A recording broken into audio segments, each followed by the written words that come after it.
जवानी पियता, एगो मोर बाभाता की जवानी पियता, एगो तोर बाभाता की जवानी पियता।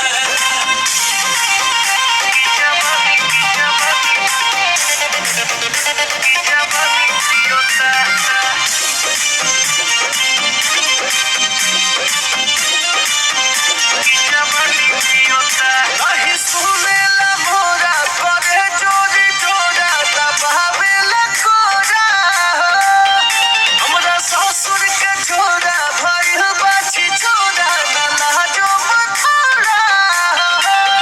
नहीं मानता बलमुआ मनाई कैसे, नहीं सुझाता उपाय हो बचाई कैसे।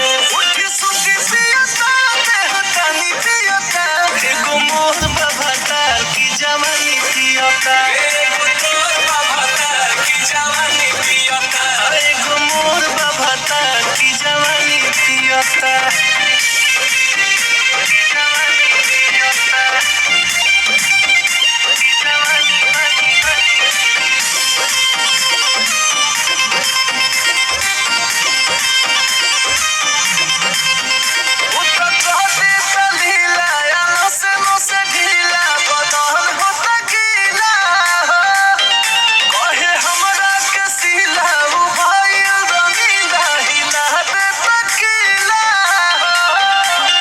सब धन तहस नहस करता, कुछ बोलला पर हमसे बहस करता।